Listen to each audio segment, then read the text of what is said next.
So, at this particular time in our history, I think it goes without saying that there's just an overwhelming number of conditions that are very understandably creating the emotions of fear and anxiety and worry within all of us.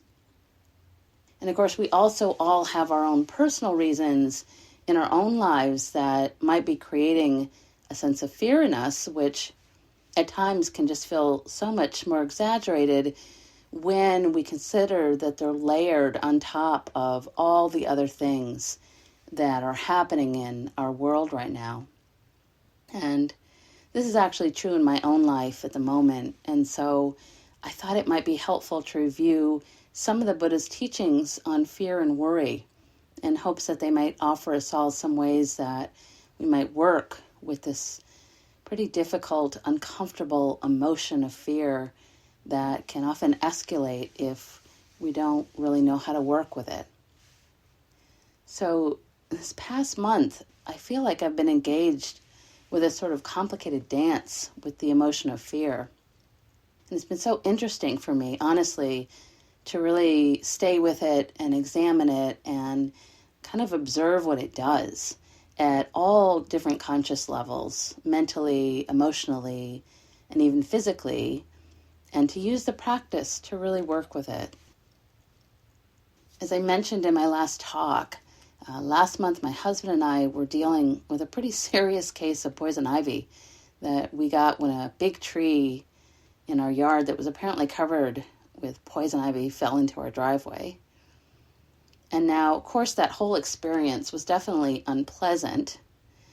But what happened after that experience was honestly almost just as difficult because it involved the arrival of the emotion of fear. And to be honest, after 2 long visits to the hospital, because of a severe reaction that kind of made my eyes and my throat swell up, I was really afraid of touching just about anything for weeks, really. Mostly because I was afraid of needing to go back to the hospital, especially during this time of COVID. I was terrified, for instance, of going anywhere near the area where the tree had fallen. And I was even afraid of touching our cat, who is mostly a house cat, but he insists on running around the house a few times a day. And because he's one of my biggest comforts, especially now, that was really hard. I was also super afraid of touching any of the wood that my husband had ended up cutting up, and even afraid that some of the wood that we burned to heat our house might have poison ivy on it too, and that it would somehow get into my lungs. So as I was noticing this fear of the poison continuing to arise in me, what occurred to me was that it felt very similar to what I'm sure we all feel when we leave our homes these days. There's a kind of universal fear of something in the air itself that is invisible, something that might make us very sick, or even something that could kill us or our loved ones. And so for me, I recognized that this new thing that I was fearing was also invisible.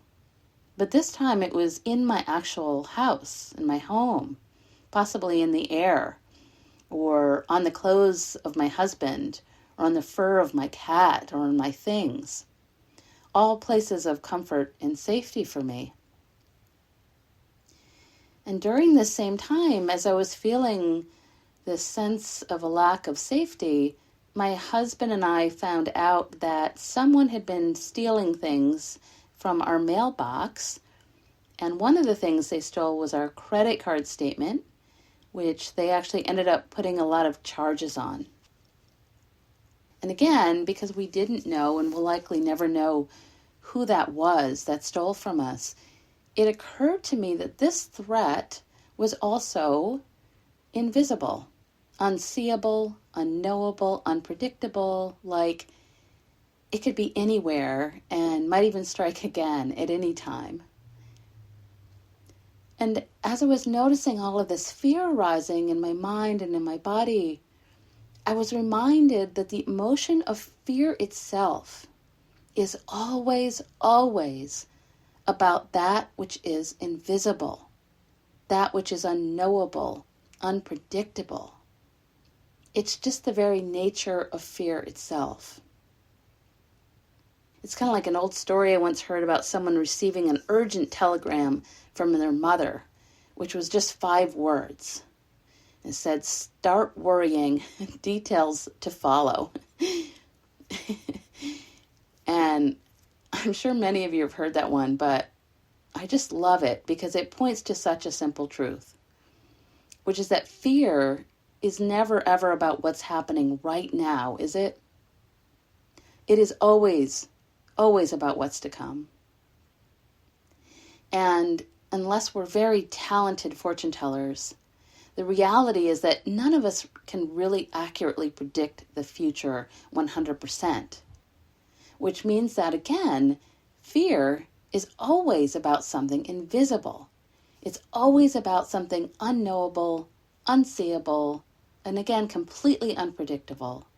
And it involves our complaint or maybe our resentment or aversion about this. The great master Ajahn Brahm has a wonderful way of explaining this, which is simply, fear is finding fault with the future.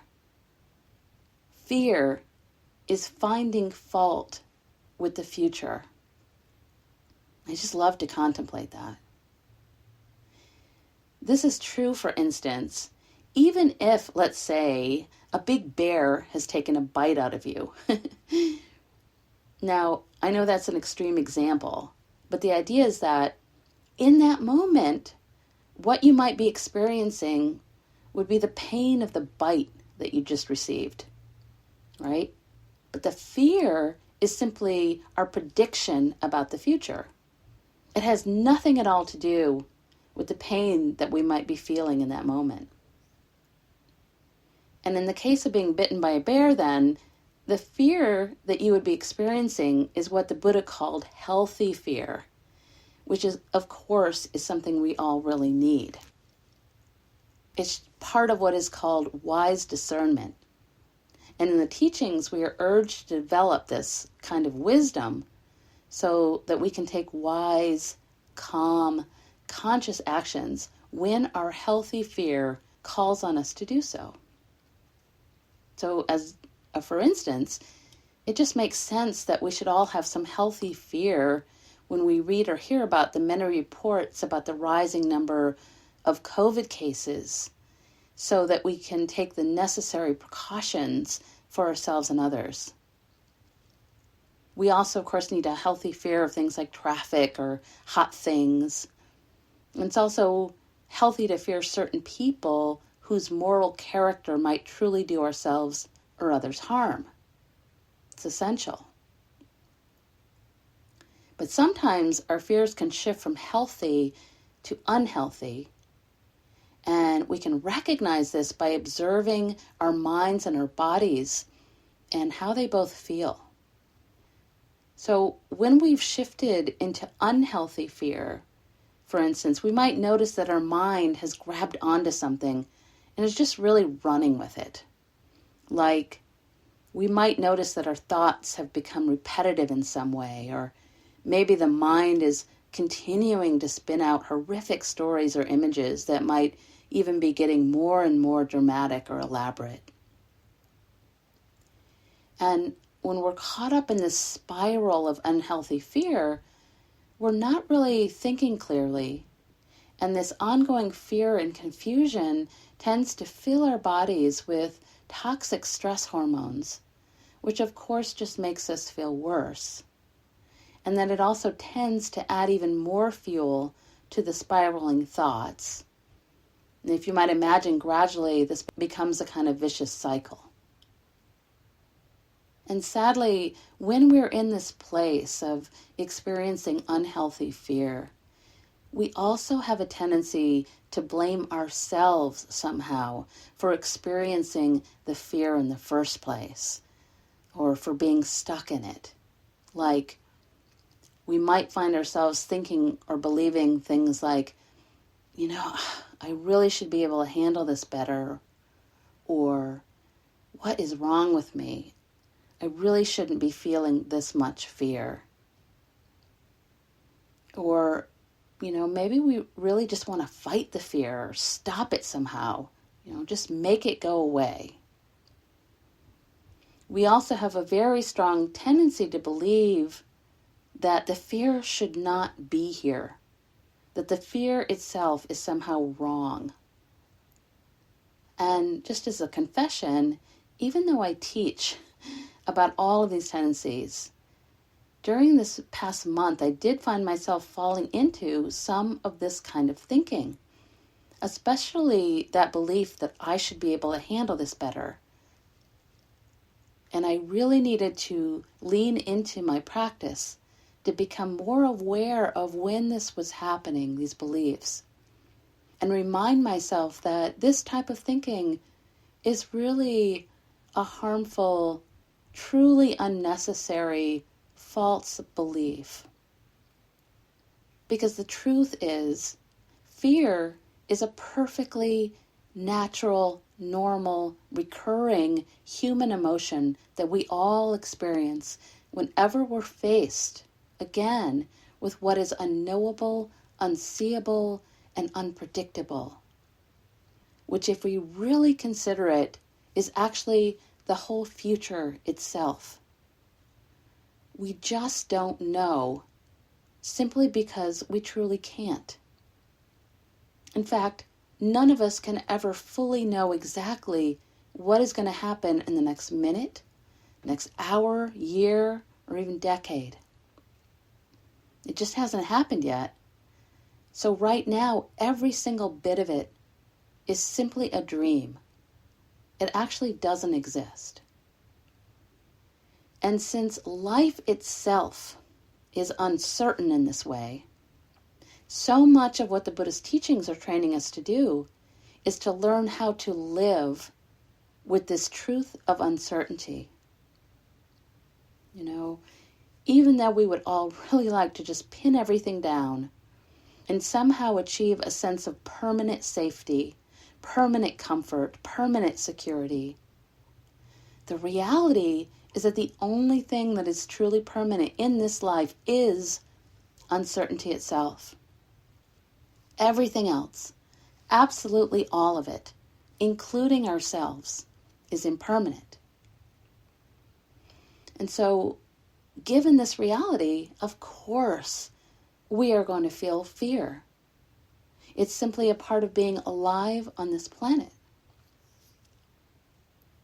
Many years ago, when I was beating myself up for feeling fearful about something, I came across this quote from my favorite Buddhist nun, Pema Chodron, and it made me just feel so relieved. She said, "It is not a terrible thing that we feel fear when faced with the unknown. It is part of being alive, something we all share. We react against the possibility of loneliness, of death, of not having anything to hold on to. Fear is a natural reaction to moving closer to the truth." Fear is a natural reaction to moving closer to the truth. And that truth, of course, is the truth of impermanence. I also find it incredibly comforting to know that throughout his lifetime, even the Buddha, the enlightened one, faced fear. I know many of you likely know about the classic story about the night before the Buddha's enlightenment. As Prince Siddhartha, the Buddha-to-be, he'd been sitting under the Bodhi tree for 49 days, fighting this great battle with the demon god Mara, who had attacked the Buddha-to-be with everything he had: lust, greed, anger, and of course fear. Basically, all of the Buddha's neurosis come to life. And according to the legend, Siddhartha finally remained undisturbed by all these distractions. The visions turned into flowers, Mara dissolved, and he became enlightened. But actually, that's not what I love about that story. What I love about that story is that even after many years of teaching, when this enlightened being had become deeply revered throughout India, fear, in the form of Mara, continued to visit him. And each time Mara would show up in the form of fear, instead of ignoring that energy of fear, driving it away, the Buddha would calmly say, "I see you, Mara. I see you, Mara." And this has sometimes been translated as, "I know you, Mara. I know you," which I think I like even better. It's like that old Simon and Garfunkel line, "Hello, darkness, my old friend." After the Buddha would greet Mara in this way, in a friendly way, as the story goes, he would then invite him in for tea and serve him as an honored guest. He would offer Mara a cushion so that he could sit comfortably, and he would fill 2 cups with tea and place them on the table between them and take his own seat. And what the Buddha was doing here was befriending his fear and feeding it what it needed, which is a really difficult but ultimately incredibly transformative practice. The Tibetan Lama Tsultrim Alyon describes it this way. She says, "The process of feeding our demons, or our neurosis, if you will, or our fears, is a method for bringing our shadow into consciousness and accessing the treasure it holds rather than repressing it. If the shadow is not made conscious and integrated, it operates undercover, becoming the saboteur of our best intentions as well as causing harm to others. Bringing the shadow to awareness reduces its destructive power and releases the life energy stored in it. By befriending that which scares us the most, we find our own wisdom. By befriending that which scares us the most, we find our own wisdom." In the very same way, the Buddha did not slam the door on Mara or yell at Mara or banish him from ever visiting again. What he did was to offer Mara friendliness. He invited him in so that he could get to know him better, so that he could become familiar with fear, and therefore make it less terrifying. Now, of course, this didn't mean that the Buddha was willing to live with fear. He didn't invite Mara to bring his bags in or offer him a room in the house. The Buddha just knew that fear would be a regular visitor and that this was normal and to expect it and not to freak out whenever Mara arrived. He also knew that Mara was in essence a ghost, an illusion.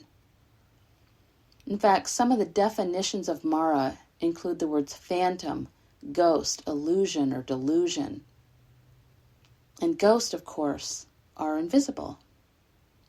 So, while it seems like common sense, it's really helpful again to remember that fear is always an illusion, a dream, a particular perception or version of our reality.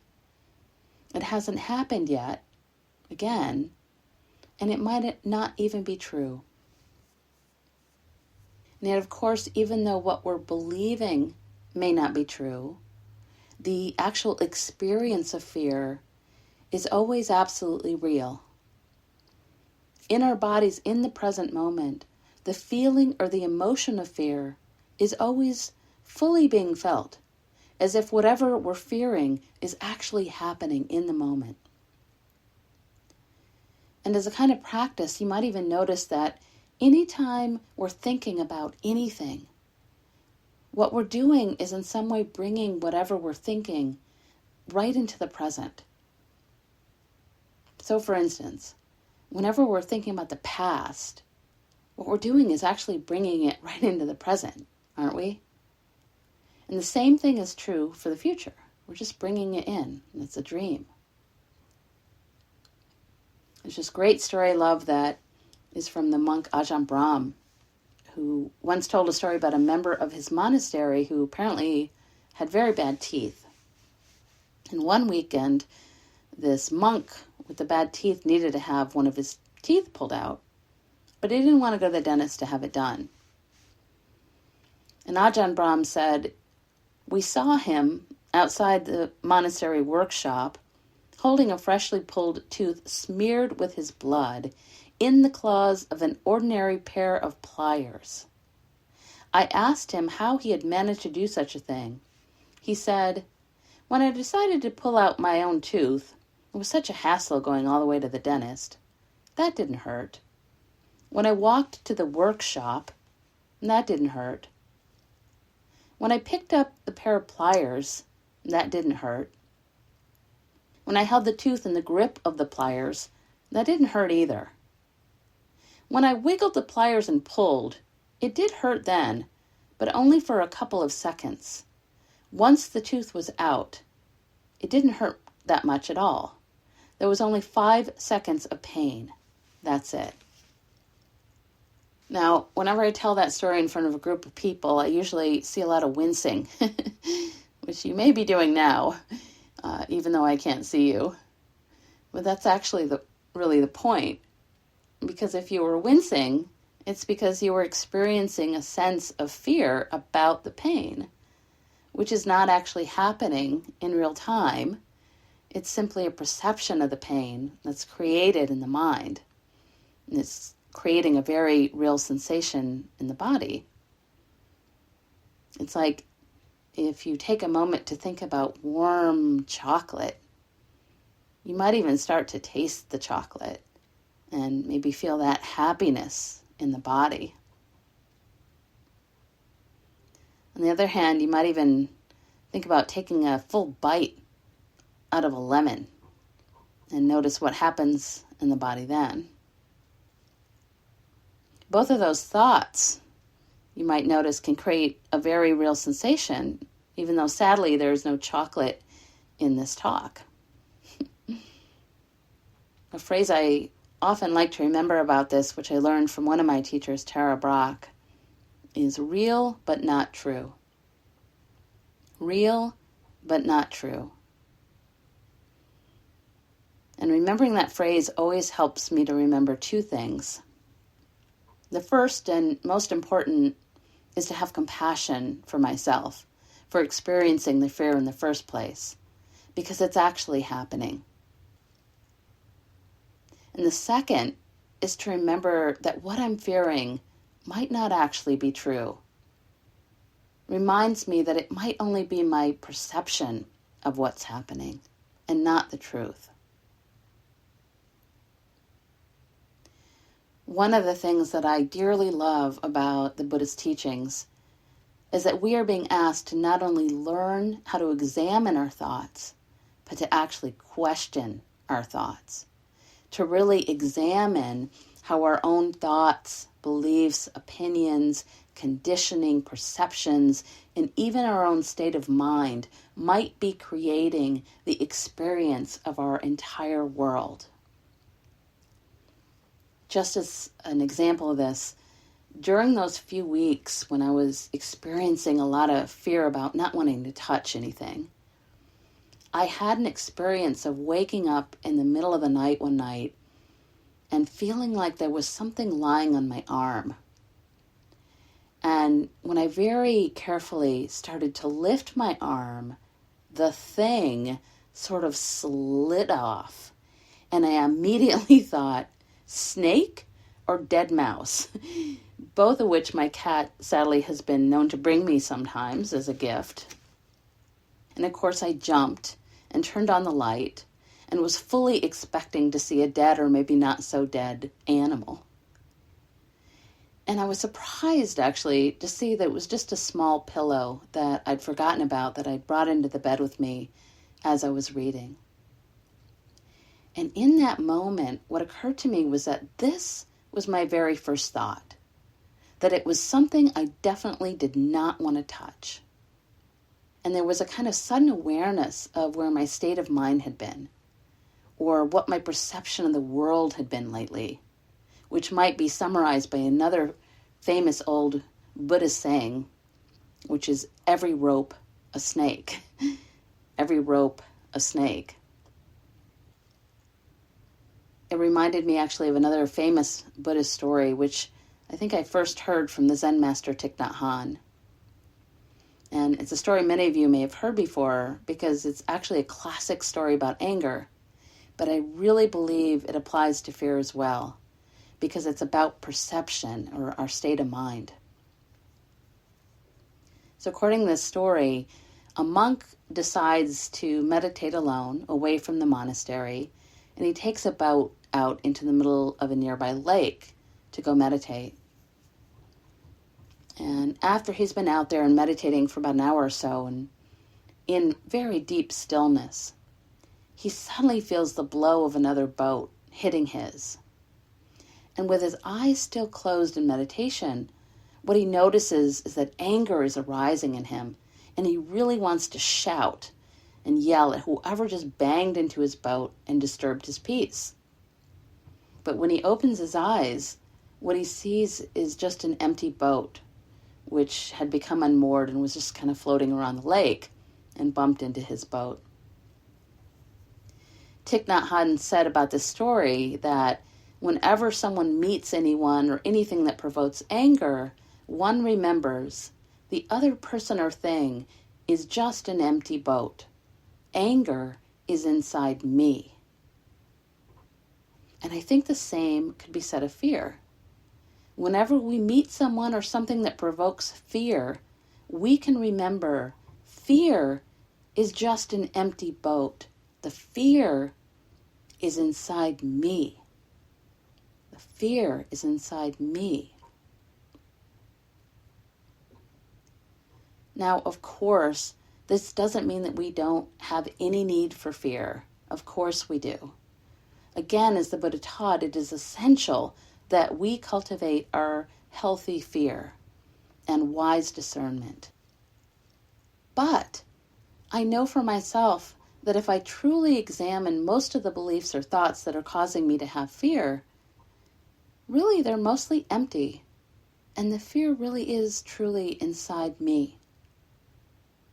And because I tend to be a worrier by nature, or maybe because I had a mother who might have sent me one of those telegrams that I mentioned earlier, I find myself very frequently using some short phrases that I've learned over the years from the Zen tradition that I find super helpful for questioning my beliefs. Now, all of these are different, but they're really very similar. And I find that I use different phrases at different times when I need them. So I want to offer a few of these to you. Some of my favorite are maybe so, maybe not. Maybe so, maybe not. Another great one is not always so. Not always so. And then there are a few questions that we can ask ourselves that are really, really simple. They include, are you sure? Really simple. It's a great question. Are you sure? Another one is, but what if? But what if? And then you can add the opposite belief maybe. And my favorite actually is, what if nothing's wrong? Which honestly is very often the case. So I'll repeat those. Maybe so, maybe not. Not always so. Are you sure? But what if? And what if nothing's wrong? And by the way, as I've said before, these are all great things to put on sticky notes in places where you'll see them often, since they can remind you to question your thoughts and perceptions right there on the spot. Sometimes they kind of catch you off guard even when you're caught up in a story. Another phrase that I love to remember is actually an acronym for fear, which is false evidence appearing real. False evidence appearing real. And that phrase is actually connected to another classic Buddhist story about perception, which is about a monk who lived in isolation in a cave for many years and painted as part of his meditation practice. And as the story goes, apparently one of the things that he painted on the wall of his cave was this huge, beautiful mural of a ferocious tiger. But because over the years, this monk's concentration and painting skills had become so refined, when it was completed, the tiger appeared so real to him that it scared him to death. That's the story. So the idea is, just like that monk, many of our own fears are actually created, like we've actually painted them onto the walls of our mind. And the paint in this story is considered our old ancient conditioning, which is stories that we've been told or have been telling ourselves since childhood, which have become so refined over the years that we end up believing that the messages that they carry are somehow true. Been so refined that we can't help but believe them. And again, it's helpful to remind ourselves that so much of our unhealthy fear is a ghost. It's a painting, it's a movie. It's real but not true. It's false evidence appearing real. And yet, even though these fears are not real, the teachings tell us that we still need to acknowledge them and really respect them. We might even think of the respect we should pay to a masterpiece hanging on the wall of a museum. They have things to teach us if we can stay with them for a while and allow ourselves to study them. Happily, the Buddha offered us numerous teachings on how we can discover what fear has to teach us. But I'm going to mention the most important one here, which is to simply be with it. And as with so much of the Buddha's teachings, this instruction seems to go completely against our nature. Can feel almost counterintuitive. But the truth, as the poet Robert Frost reminds us, is that the best way out is always through. The best way out is always through. And what helps me to remember these instructions is an image of the gates of most Buddhist temples around the world. On each side of the gates, you'll find these statues of fierce demons standing guard. This means that in order to enter the temple's sacred space, we must pass directly between these demons. And of course, we don't do this just once. We do it over and over and over again. These statues actually point to the same truth that's contained in the story of the Buddha's enlightenment, which is that facing our fears is an incredibly important part of our spiritual awakening and our growth. It's actually a crucial part of our training because it can help us to learn to live with uncertainty with more calm and ease and compassion and wisdom. As Thich Nhat Hanh tells us, to grow the tree of enlightenment, we must make good use of our afflictions, our suffering. It's like growing lotus flowers. We cannot grow a lotus on marble. We cannot grow a lotus without mud. And the truth is, as much as we'd like to, really none of us can avoid this. The teacher and writer Marianne Williamson tells us, until we have met the monsters in ourselves, we keep trying to slay them in the outer world, and we find that we cannot. For all darkness in the world stems from darkness in the heart, and it is there that we must do our work. I kind of love that quote because it really reflects the Buddha's teachings, which encourages us to do exactly the same, to become willing to really see and feel the fear, to open the door to Mara, to let our fears in and really get to know them. And again, this is so counter to our typical reaction to fear, which is to want to run away from it or cover it over, numb it out, or maybe just freeze in the face of it. Through this practice of meditation, what we're learning to do is to become still and courageously stop so that we can really take a good look at fear, to feel the sensations of it in our bodies, and to allow it to be there with kindness, compassion, and curiosity. Then, once we've allowed it in, we're encouraged to talk to it, if you will, to investigate the thoughts in our minds that are creating the fear in the first place. So sometimes all we need to begin is with the intention to dip our toes in so that we can get used to the heat or the sensation of fear, if you will. And by the way, this is especially important when we're experiencing a kind of traumatic fear, which I know many of us are actually experiencing right now with so much happening in our world right now. So for instance, we don't want to just plunge in and open up to the fear. Here we need great gentleness and sometimes even some trained guidance to go in.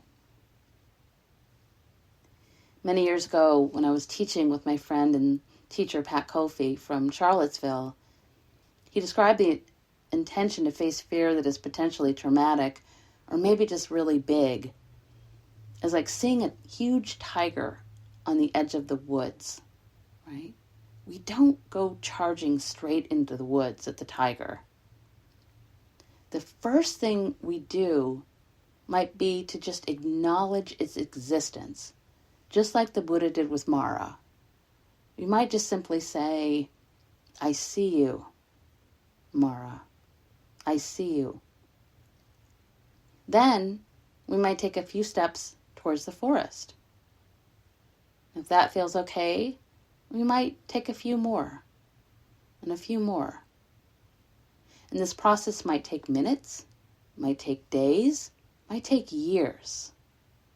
The important part is that we keep our intention to keep walking, to keep moving towards. And the interesting thing is that when we finally walk into the woods, we might realize, that tiger is actually just a kitten. Maybe it's just a shadow blowing in the wind. Finally, we might see that it was simply false evidence appearing real.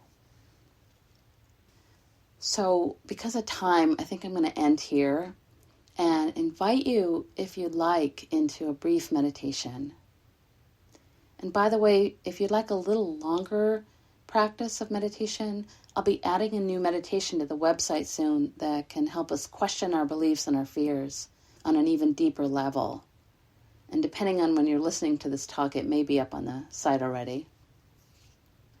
But for this meditation now, I'd like to invite you, if it's available, to find a comfortable seat and to close your eyes. And if you happen to be out walking somewhere, you might want to just sense the bottom of your feet, sense the weight of your body and the connection with the earth, and become more embodied in this way. And however you're tapping into your body, I'd like to invite you just to take a couple of nice deep breaths in, deep breaths out, and really connect to your body as it breathes. Maybe even paying special attention to the exhale as you consciously relax the body and create a little more space in the mind.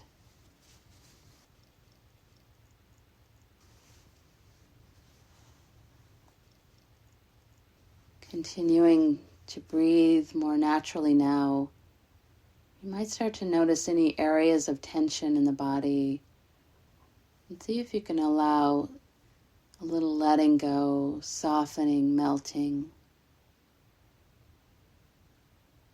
You might maybe drop the shoulders. And let the hands be soft and open.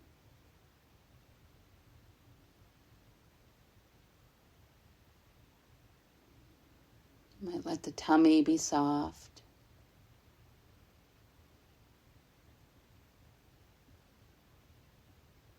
You might notice the face, all the little muscles in the face. See if you can soften here. Letting the forehead be smooth. Eyes soft in their sockets.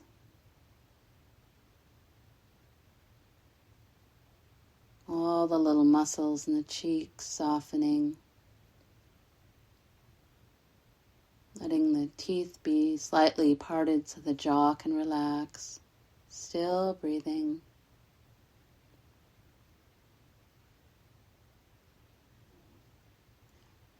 You might even sense your sit bones and feel the weight of the body being held by the earth. Maybe sensing the whole skeleton and allowing the muscles around the skeleton to just soften, trusting the earth and the skeleton to hold you. Remembering that the skeleton is alive and flexible, so it's not stiff. You might even feel the flow here, the skeleton itself.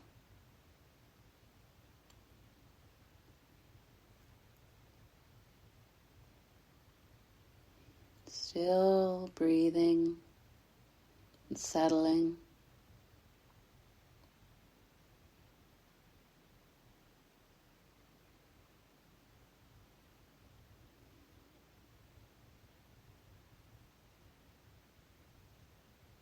And as you're ready, I'd like to invite you to think of some recurring fear in your life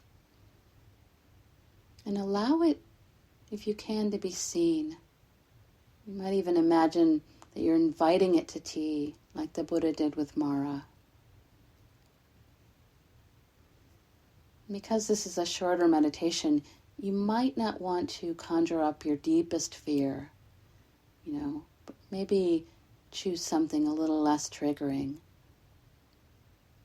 Although it's really your choice, whatever you are willing to take a good look at and be honest with yourself about. So take a look at your own willingness and use that for your choice.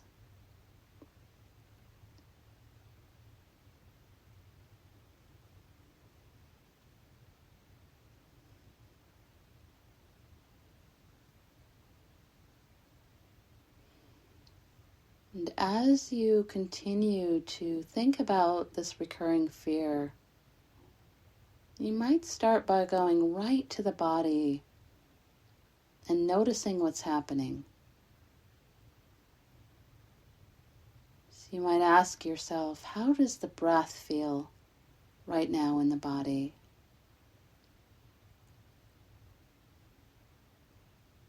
Can you sense areas of heat or even coolness?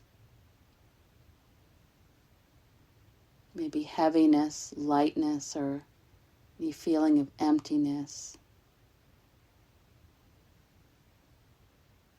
Any sense of movement or energy, or tightening or hardening. Just notice what's happening in the body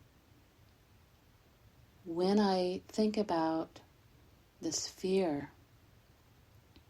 Really allow it to show you what's happening in the body.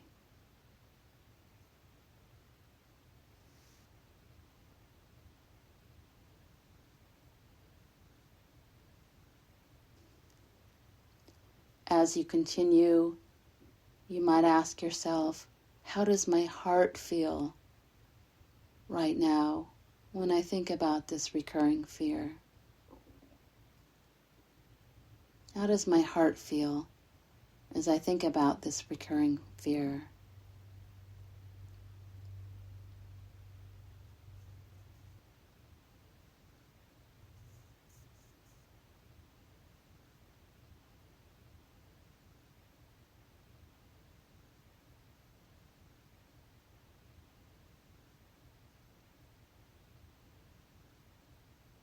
As you're ready, you might now ask, what am I believing about this fear? What is my belief that's creating this fear?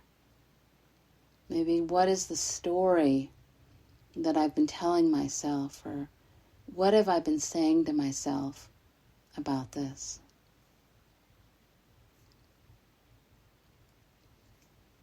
Just allow yourself to hear your own thoughts about the fear. Or you might imagine the fear across from you and ask it what it's been saying.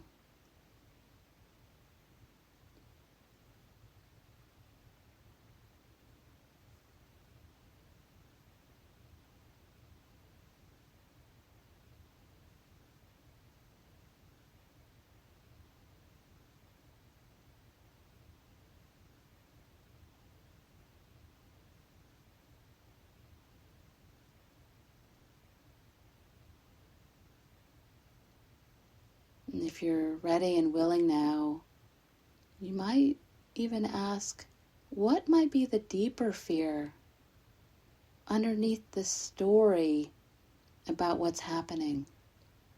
Is there a deeper fear underneath this story? See if you can allow that to arise. Noticing what happens in the body. Remembering to offer yourself a lot of compassion and kindness as you consider this question.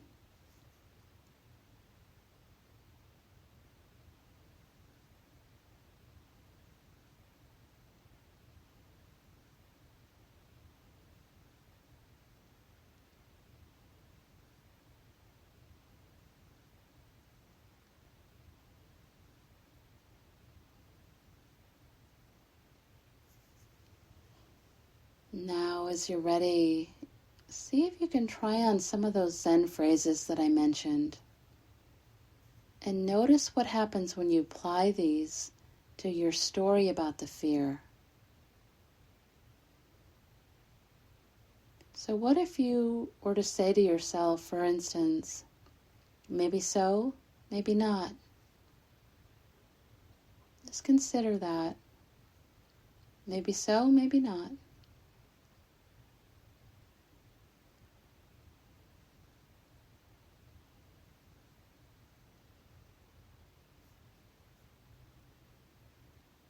And what about not always so? Not always so. And consider that phrase. Not always so.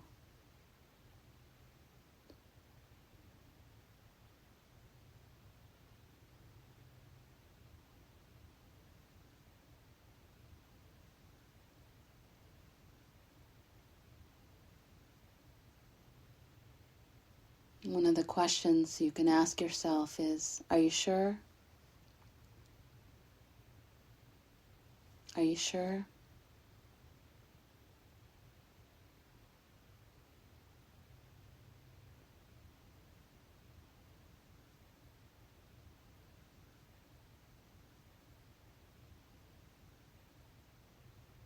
Another question that you can ask yourself might be, but what if? And then fill in perhaps maybe the opposite belief. What would that be? But what if? Just consider that.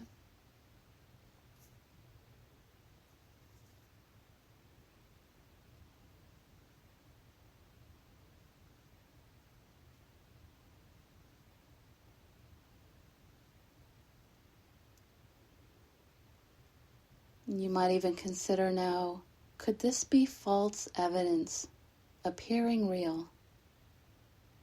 Could this be false evidence appearing real?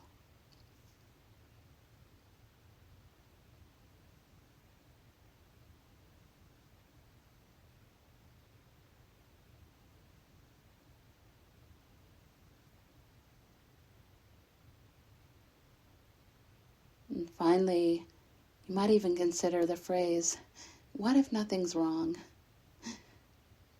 There's no right or wrong answer here. It's just something to consider. What if nothing's wrong?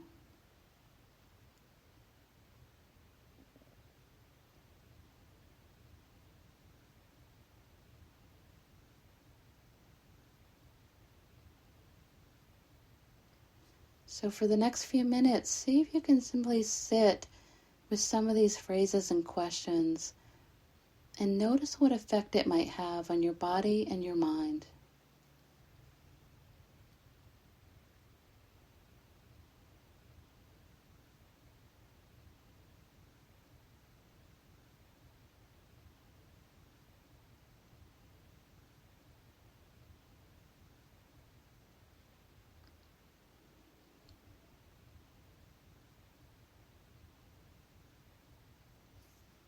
And finally, with the eyes still closed, I invite you to listen to these words from a poet that I love from Oregon, Julia Fehrenbacher, who writes, "Now, without words, we sit in quiet.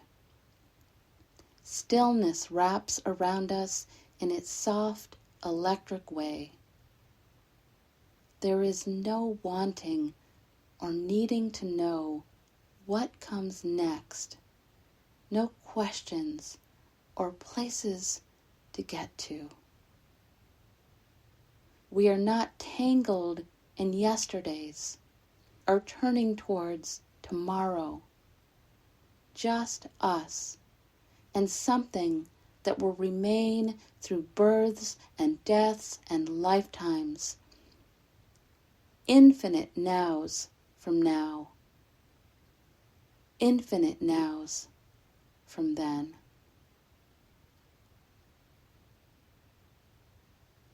Namaste and blessings.